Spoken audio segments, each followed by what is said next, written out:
안녕하세요. 엔타임 강사 연입니다. 오늘 캠퍼시대 65강은 마지막 때 그리고 캠퍼라고 하는 제목으로 같이 살펴보도록 하겠습니다.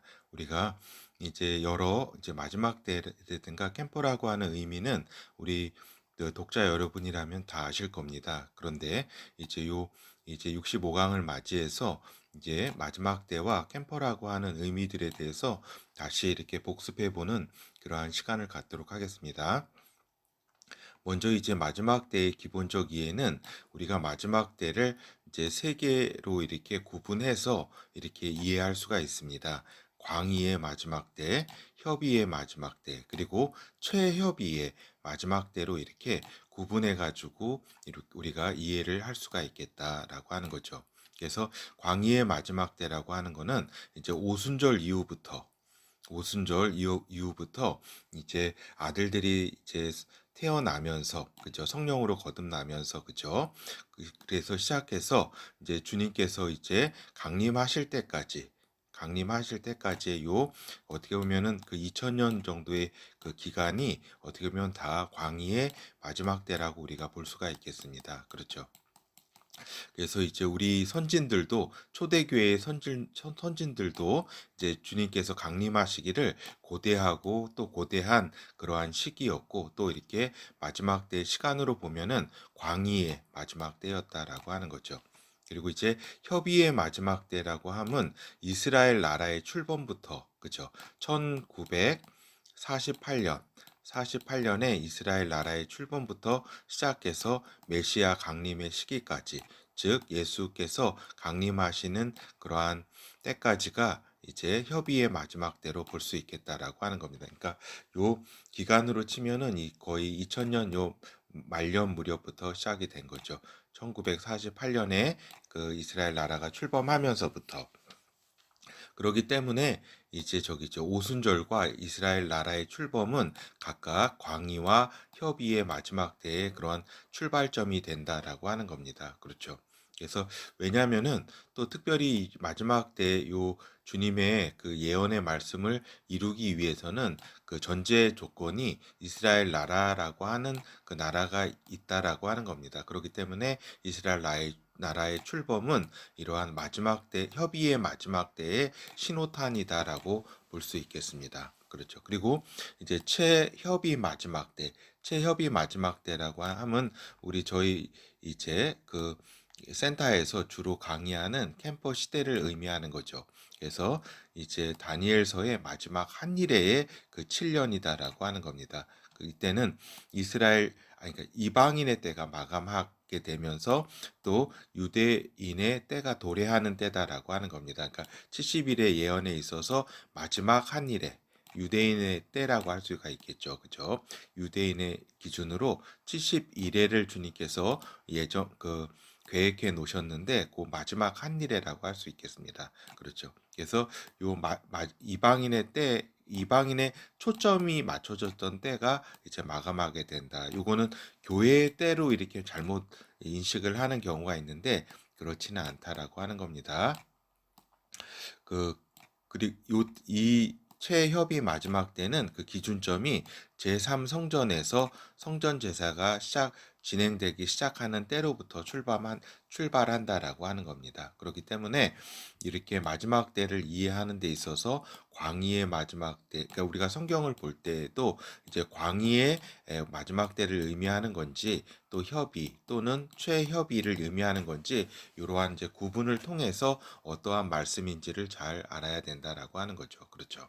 그래서 이제 그러한 이제 구분에 있어서 오순절과 이스라엘 나라의 출범과 제3성전에서의 성전 제사, 그죠? 요 세 개가 하나의 그 굉장히 그 시금석이 되는, 그죠? 시대의 의 출범을 이렇게 알리는 그러한 어떤 신호탄과 그 시금석이 되는 그 이정표다라고 하는 겁니다. 그렇기 때문에 요 세 개, 요 오순절, 이스라엘 나라의 출범, 제3성전의 성전 제사의 출범, 요것을 잘 이렇게 알아야 된다라고 하는 겁니다. 그래야지 이 마지막 때가 어떠한 마지막 때고, 그죠, 주님의 강림하고는 얼마나 가까운지를 우리가 알 수 있는 거죠. 그래서 지금은 그러면은 어떠한 때냐 이렇게 볼 때에 지금 이제 이스라엘의 어떤 초점으로 이제 인류사의 초점으로 이렇게 그 기준으로 보면은 이제 이스라엘 유대인이 지금 민족 종교 정체성이 새롭게 형성되는 때다라고 하는 겁니다. 알겠죠?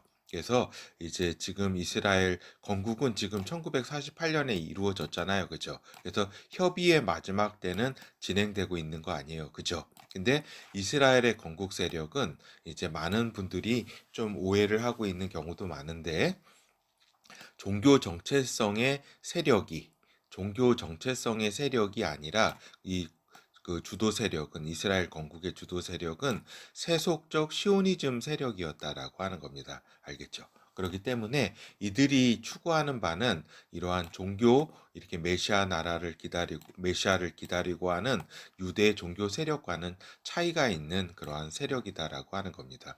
그 세속적 시오니즘 세력이었다. 근데 이 세속적 시오니즘 세력은 두 세력으로 나눠진다라고 하는 겁니다. 하나는 광의의 세속적 시오니즘 세력, 또 하나는 협의의 그 세속적 시오니즘 세력이다라고 하는 겁니다.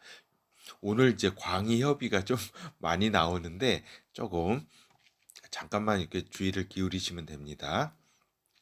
요 광의의 세속적 시오니즘 세력은 어떤 세력이냐면 세계 무정부주의자라든가 세계 어떻게 보면 유대인의 정체성이 아니라 그죠? 정체성을 벗어나서 어떻게 보면은 세계 정부 수립 세력이라든가 알겠죠? 세계 지배 세력이라든가 어떻게 보면 하나님께 대항하는 그런 세력들입니다. 주로 이제 그 어떻게 보면은 그 사단의 그러한 이제 주구 노릇을 하는 그러한 세력이라고 볼 수가 있겠습니다. 그래서 어떤 그 공산주의 세력이라든가 어떤 그 무정부주의 세력이라든가 세계 그, 그 단일 정부 세력 그렇죠. 그리고 여기에는 가짜 유대인도 거의 대부분이라고 할 수가 있겠습니다.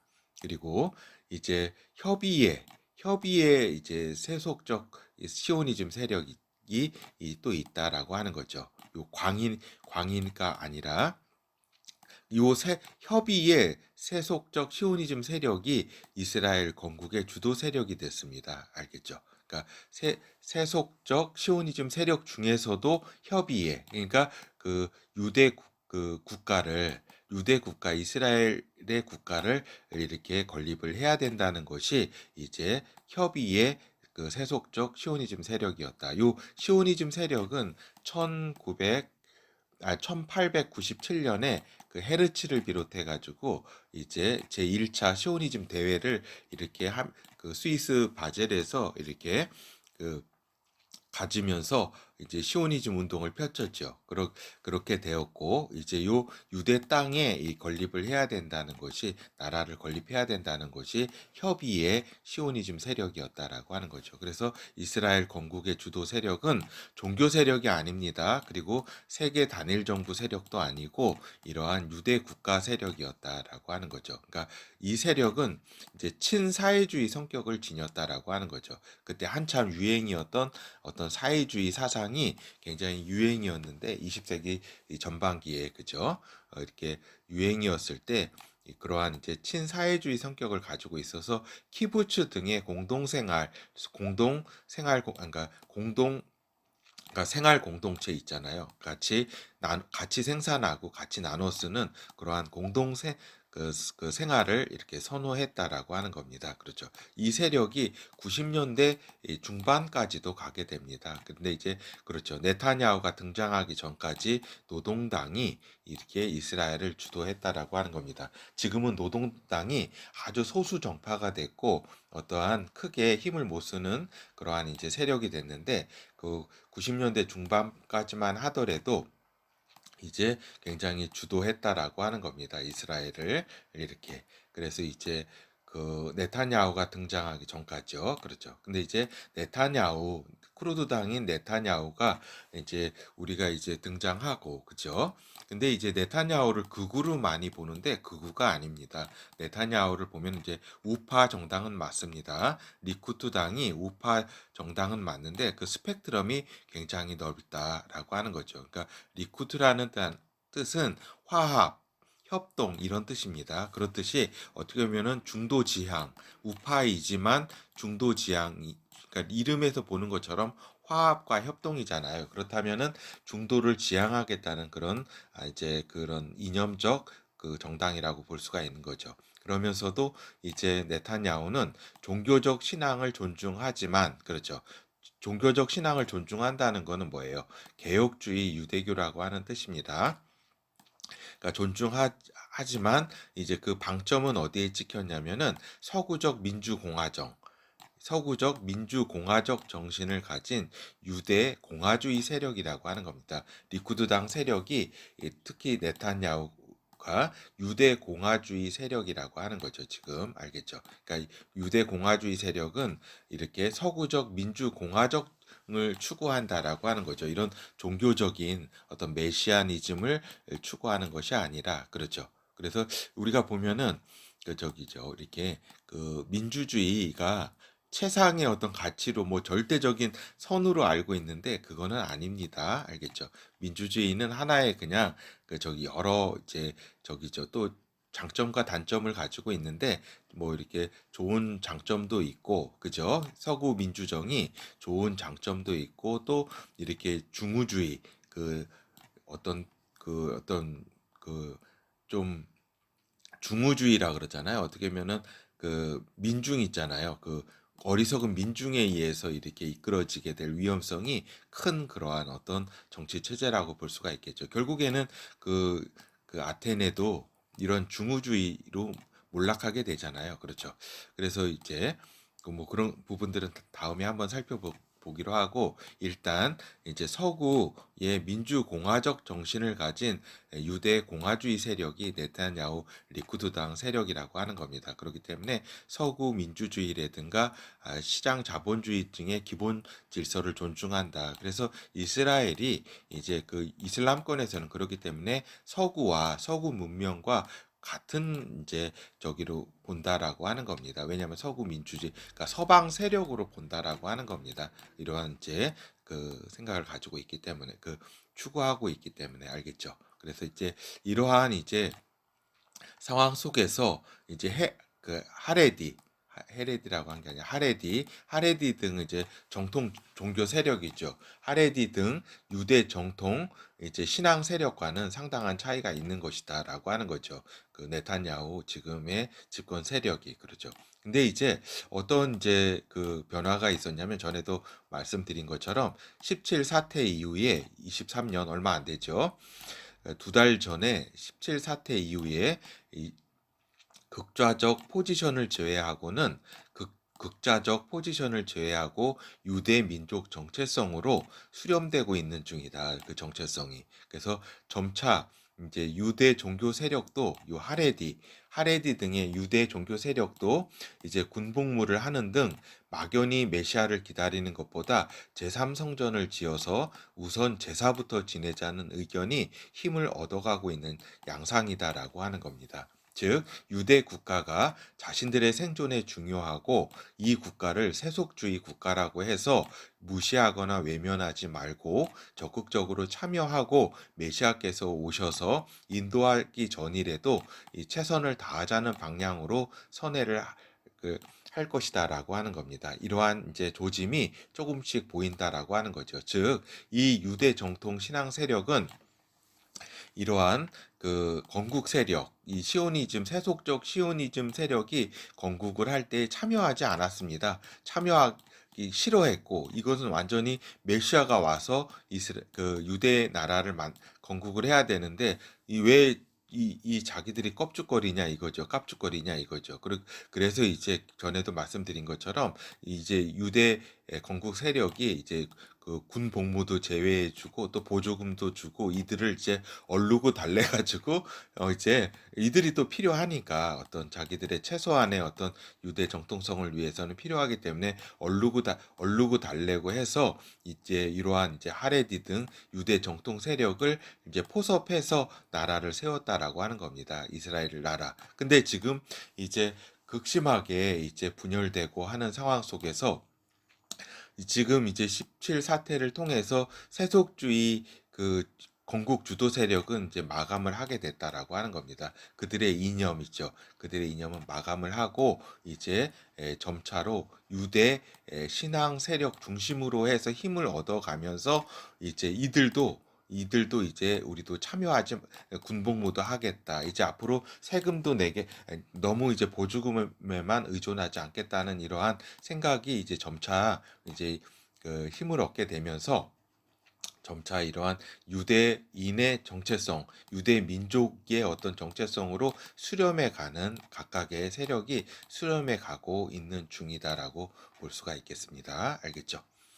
예, 이건 전에도 말씀드렸기 때문에 다 이제 이해를 하실 겁니다. 금방. 하여튼 우리 오늘은 이제 캠퍼의 광의적 의미도 이해를 해야 한다. 오늘 이제 이런 마지막 때의 광의의 마지막 때, 협의의 마지막 때, 최협의의 마지막 때를 우리가 구분해서 좀 이해를 했듯이 캠퍼의 광의적 이제 지금 요 센터에서 계속 말씀드리는 거는 어떻게 보면 이 시대의 캠퍼를 주로 이렇게 강의를 말씀드렸잖아요. 근데 이제 광의적 의미의 캠퍼도 같이 이해를 해야 한다. 캠퍼의 용어, 센터에서의 캠퍼의 용어의 정의는 대장 예수 그리스도의 다시 오심을 예비하는 승리하는 아들들이 즉 캠퍼의 정의잖아요. 그죠? 그렇다고 하면은 요 광의의 요 요 정의, 요 캠퍼의 이 정의에 광의의 그 캠퍼, 광의의 캠퍼는 오순절 이후부터 시작해서 예수의 강림 때까지 그 캠퍼의 정의에 부합하는 존재가 있었다라고 하는 거죠. 그래서 대장 예수 그리스도의 다시 오심을 예비하는 승리하는 아들들이 저기 오순절 이후부터 아들들이 탄생한 거 아니에요. 성령으로 거듭나는 존재. 그 뒤로 주님께서 승천하신 진짜 그 이후부터 주님의 강림을 손꼽아 기다린 그 존재가 있었잖아요. 주님의 다시 오심을 예비하면서 역사 속에서 승리했던 그 존재들이 있었다. 그 존재를 우리는 광의의 캠퍼라고 명칭할 수 있었다라고 하는 겁니다. 초대 교회부터 이제 주님의 강림을 사모했던 캠퍼가 존재했다라고 하는 겁니다. 그렇죠. 그리고 자신의 생애 동안에 주님이 오실 것을 믿고 최선의 삶을 드린 그러한 존재들이었다라고 하는 거죠. 그분들을 우리가 이제 이 이름하여 광의의 캠퍼라고 이렇게 이름 붙일 수 있겠다라고 하는 거죠. 그래서 속히 오리라고 하신 주님의 말씀은 그들의 캠퍼로서의 삶을 벗어나지 않게 했다라고 하는 겁니다. 그 주님께서 속히 오시겠다고 했기 때문에 그 강림의 임박성 있잖아요. 그죠? 신앙이 더욱더 깨어 있을수록 이렇게 주님의 오심의 임박성에 이렇게 느끼지 않을 수밖에 없었고, 그죠? 항상 이렇게 캠퍼로서의 삶을 벗어나지 않는 그러한 존재였다라고 하는 거죠. 근데 한편 캠퍼로서의 자신이 처한 환경과 배경을, 그죠? 주님이 주님의 그 강림의 징조, 그죠? 주님께서 말씀해 주신 주님의 강림의 징조와는 이제 거리가 있음에도 불구하고 명확히 분별하지는 못했다라고 하는 거죠. 그렇죠. 그러니까 왜냐면은 주님께서 강림하시려면은 주님께서 강림하실 때에 그 징조들이 있습니다. 여러 가지 너희가 마태복음 24장 15절에서 말씀하신 것처럼 그 너희가 다니엘이 말한 바 이제 그 거룩한 곳에 가증한 것이 서거든 이렇게 적그리스도의 우상이라든가 이런 말씀이라든가 이런 것들이 다 적이 되려면은 이스라엘 나라가 서고 또 이제 성전 제사도 이루어지고 막 여러 가지 그 다니엘 예언이 이루어지고 또 이런 것들이 다 성취되는 과정 속에서 이렇게 주님께서 오시는 그러한 스케줄 주님의 그 마지막 때에 대한 스케줄 있잖아요. 강림의 그 전에 있는 스케줄을 이렇게 명확히 구분하진 못하고 자신이 처한 환경과 배경을 좀 무조건적으로 마지막 때의 어떤과 그냥 대입해 버렸다라고 하는 겁니다. 그래서 이렇게 오해, 여러 가지 시대 속에서 이렇게 뭐야, 그 로마 황제를 이렇게 적그리스도로 이해를 하기도 하고 또 교황을 이렇게 또 자신들을 픽박하는 존재로 적그리스도로 오해로 하고 하는 여러 가지 그 시행착오라든가 그런 것들이 있었던, 그러니까 이해 착오가 있었던 거죠. 하여튼 그리고 또 이 시대의 캠퍼라고 하고 할 때에 광의의 캠퍼 그다음에 이제 이 시대의 캠퍼. 이 시대의 캠퍼는 이 여기서 이 시대라고 함은 협의의 마지막 때. 그죠? 협의의 마지막 때라고 하면 위에서 우리가 살펴봤잖아요. 이스라엘 국가의 출현의 시기에 들어서면서부터의 존재라고 하는 겁니다. 그죠? 협의의 마지막 때에 그 활동하게 되는 그러한 캠퍼, 이 시대의 캠퍼라고 할 수가 있겠죠. 그래서 주님께서 말씀하신 마지막 때의 징조들이 잘못 썼네요. 업그레이드 되는 되어가고 있는 상황을 이제 구체적으로 보게 되는 그러한 캠퍼들이다라고 하는 거죠. 물론 가장 확실하고 중요한 마지막 때 징조는 이스라엘 국가의 출현이다라고 하는 겁니다. 그렇죠.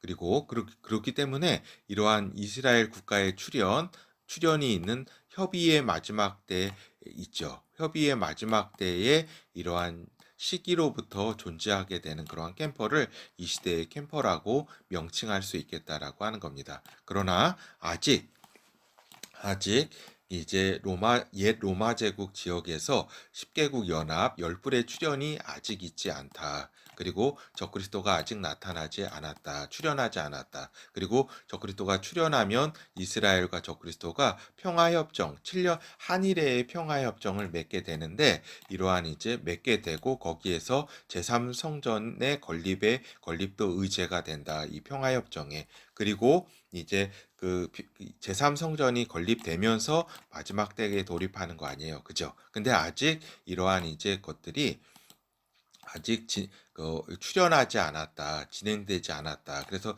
이 시대의 캠퍼들은 우리가 이스라엘이라고 하는 나라의 출현과 많은 마지막 때 징조들이 업그레이드되는 과정을 바라보고 있지만 아직 이 중요한 이 부분들이 출현하지 않은 것에 대해서 정확히 알고 있어야 된다. 그렇기 때문에 우리 센터에서는 그 마지막 때 임박기라고 하는 요 체협이 마지막 때 개념을 쓰면서 지금의 시기를 마지막 때 임박기라고 이러한 명칭으로 쓰고 있는 것이라는 것을 이해할 필요가 있다라고 하는 겁니다.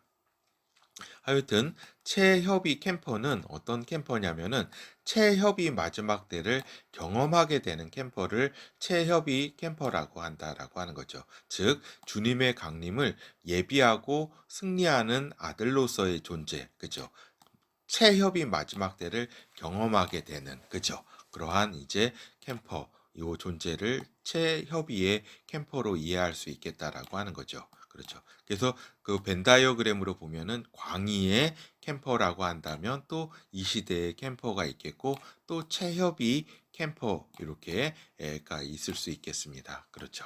그래서 이 시대의 캠퍼와 그죠? 이 시대의 캠퍼 지금의 캠퍼와 체협의 캠퍼가 일부 차이가 있겠지만은 평균 수명 등을 고려해 볼 때 최소 70세 이하의 캠퍼는 최협의 캠퍼가 될 것으로 예측해 볼 수 있다라고 하는 겁니다. 지금 여러 가지 그 마지막 때의 진행 속도나 스케줄 이런 것을 볼 때에 이러한 이제 지금 70세 이하의 캠퍼는 이분들이 평균 수명을 고려해 볼 때에 그 생존해 있을 동안에 체협이 캠퍼 체협이 마지막 때를 이렇게 경험하게 될 그러한 캠퍼가 될 것으로 이제 예측해 본다라고 하는 겁니다. 물론 하나님 아버지께서 결정하시고 하나님 아들께서 이제 오시겠지만은 이제 우리가 이제 이건 예측해 보는 겁니다. 우리가 뭐 이렇게 모든 것은 하나님 아버지의 뜻에 달려 있는 거기 때문에 그렇죠.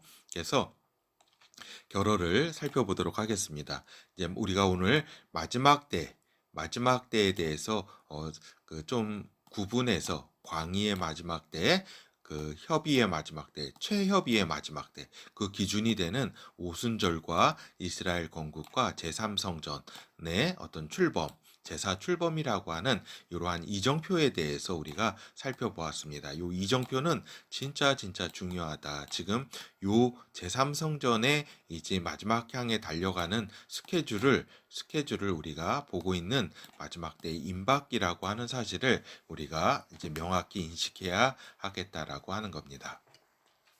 그리고 이제 우리 그 캠퍼 캠퍼의 정의가 대왕 태왕 예수 그리스도의 다시 오심을 예비하는 승리하는 아들들, 그죠? 그러한 그 정의는 이제 오순절 이후부터 캠퍼 정의에 부합하는 존재가 있고, 그들도 광의의 캠퍼로 이해해야 함을 우리가 이제 우리가 살펴보았습니다. 그렇기 때문에 초대교회 우리의 이제 사도들이라든가 많은 우리들의 믿음의 선진들이 캠퍼로서의 삶을 살았고, 또 하나님 앞에 서게 될 것이다라고 하는 거죠.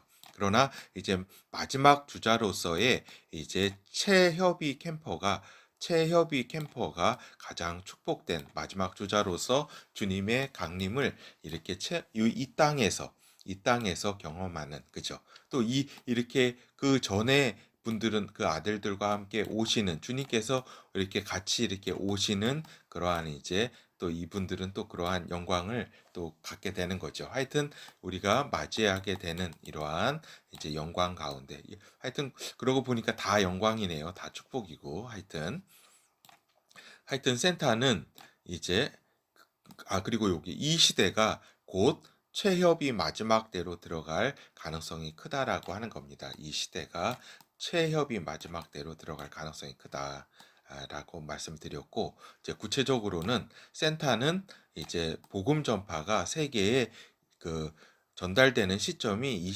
25년까지는 세계의 복음 전파가 이렇게 이루어질 고 예측한다라고 하는 겁니다. 그렇죠. 뭐 구체적으로 마지막 한 명 한 명까지는 아니더라도 지금의 2010년대부터 2009년 8년 9년부터 스마트폰이 이렇게 보급이 되면서 지금 어느 세계에 거의 이 스마트폰을 보지 아니하는 그러한 사람은 거의 없다라고 보면 됩니다. 그렇기 때문에 다 이제 복음을 접할 수 있는 그러한 이제 기회는 이제 더 저기 한 거죠. 물론 우리 선교사님들도 이제 지금까지 엄청난 노력을 저기 해서 이제 25년까지는 쯤에는 지금 1, 2년의 차이는 있겠지만 거의 복음 전파는 이제 다 될 것으로 보고 있고, 모든 이제 선교가 유대인을 향한 그러한 선교, 그죠? 그러한 부분으로 또 디아스포라 유대인들로 향한 그러한 선교로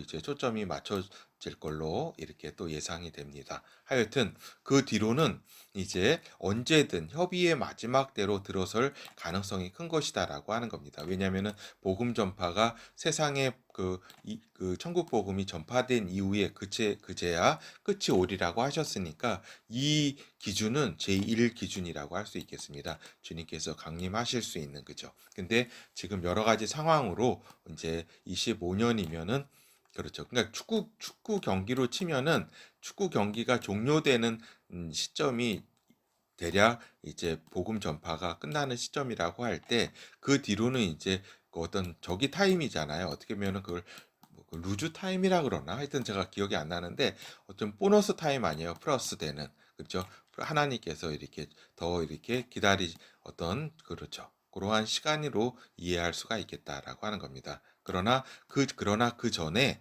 이제 여러 말씀의 성취가 있어야 된다. 아까 말씀드린 것처럼 이렇게 10개국 연합이 지중해 지역에서 나타나고, 또 적그리스도도 나타나고, 또 이제 적그리스도와 이스라엘의 평화 협정도 나타나서 성전 재건이라고 하는 구체적인 소식이 또 들려야 되는 그러한 여러 가지 예언의 말씀의 성취가 이렇게 있게 되는 그러한 것을 우리가 보게 되는 것이다라고 하는 겁니다. 그렇기 때문에 지금 이렇게 섣부르게 지금 이렇게 저기 또 예단할 수 있는 건 아니죠.